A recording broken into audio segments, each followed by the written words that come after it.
Hello and welcome to Nyx Reads, the audio zine sister to Zines. I'm your host Nyx, and this is a series where I read zines, turning paper zines into audio ones in an effort to make sure people can access zines in as many ways as possible. Today I will be reading The Dreams and Nightmares Split Zine Part 2 by Nyx, yours truly, first printed March 2018. Content warnings: drowning. Nightmares.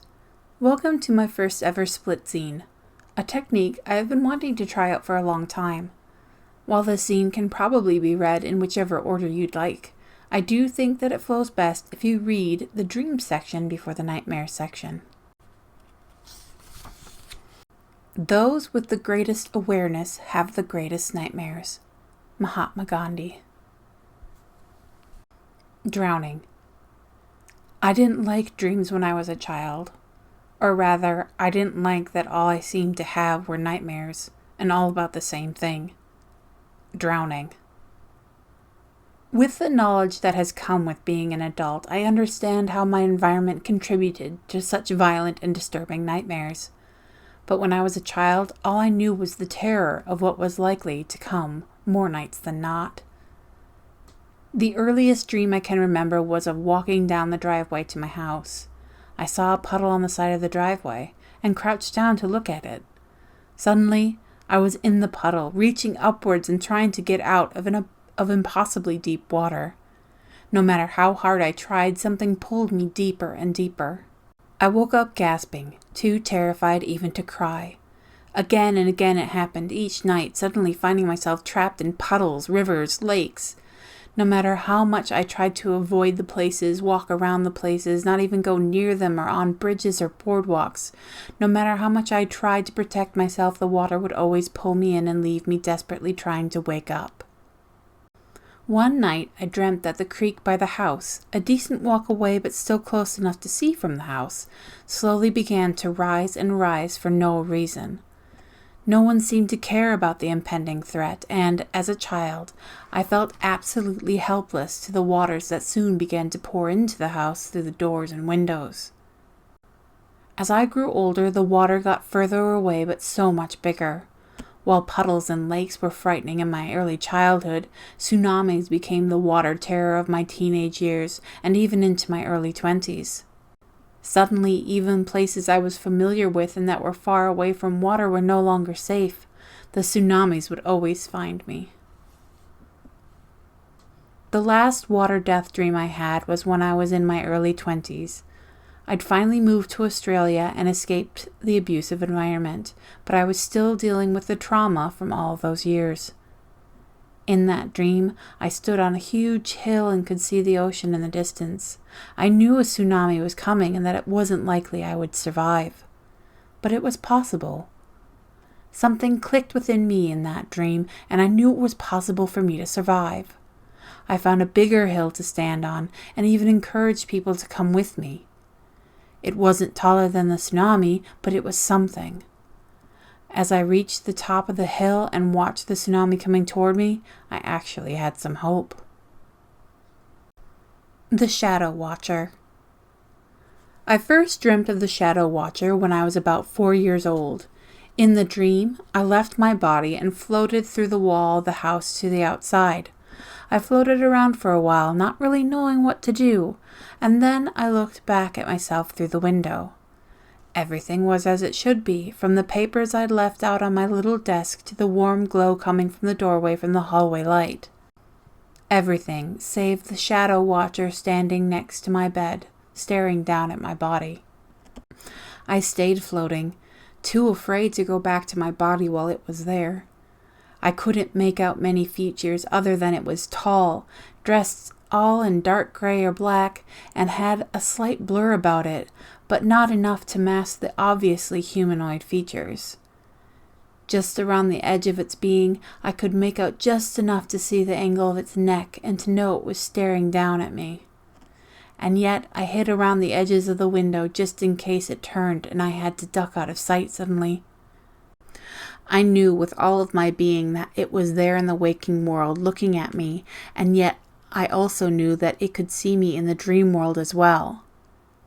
I didn't know what would happen if it spotted me, only that I did not want it to spot me. When I was a little older, I saw him again. I was playing in my backyard on the swing set on a beautiful day, and I suddenly felt unsafe. Something was wrong, though I didn't know what, and I began to run. I felt something behind me and spun around. The last thing I saw was a glimpse of the black-gray figure aiming a silver handgun at me and shooting. That was the dream that taught me the old saying, "You can't die in your dreams," simply isn't true. The shadow shot me in the heart, and I died. When you have died in your dream, you simply know it. You feel it within you, and it's a feeling you can't mistake for something else. The shadow watcher has always felt like something other, not simply another negative facet in an otherwise negative dream. It appears when and where it wishes, no matter what else or who else is in the dream. Most of the time, it seems to prefer appearing when I am alone in a dream. The last time I saw it, I dreamt that I was walking alone at night near where I lived at the time I had the dream. I was walking along the sidewalk on an otherwise pleasant night, my path lit by streetlights. Suddenly, I felt something watching me and turned around. The watcher stood there, small in the distance but more threatening than ever. I began running down the sidewalk, but then I couldn't move. I turned around. The watcher had halved the distance between us. I looked down at the street where my flat was, desperate to get back, but still unable to move. When I looked back at the watcher, it stood less than an arm's length away from me. Wanderer gave me a final shake awake at that point, and I opened my eyes. Gasping for air, I began sobbing and curled against Wanderer's body. I have no idea how long it took to calm down, but I couldn't do anything except cry and try to breathe for what felt like a very long time. When we later talked about it, Wanderer said he'd been woken up by me crying out in my sleep and decided to wake me up. He said it was the most awful crying sound he'd ever heard in his life.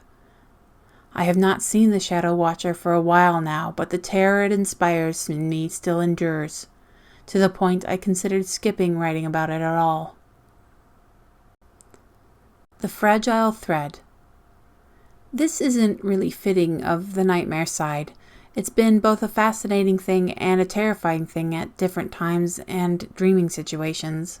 However, losing the thread has felt so devastating to me that I thought it was more appropriate here.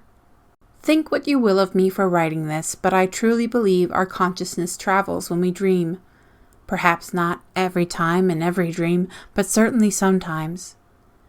I first really took note of the thread around the time I started lucid dreaming. In those dreams, I sometimes found it difficult to hold on to the dream. I felt like I would go lucid and then my awareness would pull me back to my body and wake me up. When I talk about the thread, I'm talking about something I literally feel in my dreams. Again, not all of them, but definitely the majority. It's something I feel in the middle of my chest when I become aware of it in a dream, and I know that there is a connection on the other side to my body. Whether I'm pulled slowly or suddenly out of a dream, my actual physical chest is where my dream self slams back into my physical self. Sometimes I feel the thread is a short one, that I'm close to my body while I'm dreaming. Other time, the thread makes me feel like my body is galaxies away. In those times, I've taken what feels like long minutes to travel back along the thread to get back to myself. It's at those very distant times when I feel I can look back along the thread and see it shimmer as it passes through the various galaxies. In my mid-20s, I began to have nightmares again, possibly due to working through some past traumas in therapy. Unlike in my past, where I felt helpless to whatever horrors the nightmares brought, I had the thread. Sometimes monsters were pounding on the door of my dream, and I would tug on the thread. Almost like a springboard, it would launch me back into my body. I would wake up, feel safe back in my body, and that would be that. After that, I used to use the thread to manipulate my physical body. If I was in a nightmare, I would grab onto the thread and will myself to make a noise. Even if I was trapped in the dream, I could push my body to move or do something abnormal. Wanderer would wake up and then wake me up. However, as the nightmares continued, I felt like the dream monsters attacking me were attacking the thread as well. Slowly it became more and more difficult to slide back along the thread and eventually got to the point where I couldn't do it at all. Sometimes I'd create a new thread, the connection not going from chest to chest but from throat to throat. I would scream in my nightmares as loud as I could, willing my physical body to do the same. I would scream and scream, not knowing if my body was doing anything, until I would hear it in my actual ears, creating a stronger link and making it easier to get back to myself when Wanderer woke me up. In one nightmare, I was in a small room with only the moonlight through the window for light. I was alone but felt something all around the outside of the room. I felt trapped and didn't know what to do. I reached up for the thread, trying to find some way back to myself. The presence outside the room cut it. I couldn't find the thread. I couldn't feel my physical body out there. I didn't know how to make it make noise so Wanderer could wake me up. I was alone. I honestly don't remember what happened afterwards in that nightmare. All I know is that I haven't felt the thread ever since. I feel like that was the dream that made me too afraid to venture out like I used to. My dreams felt normal after that, easily dismissed and forgotten with the sunrise, washed away in the shower. They don't stick with me or feel as vibrant as they used to. I do hope that making this zine is the first step in getting back to my dream self, finding my thread, and exploring the universe in whatever ways I can. Thank you so much for joining me for this episode of Nyx Reads. I hope you enjoyed the audio version of Dreams and Nightmares, a Split Zine Part 2.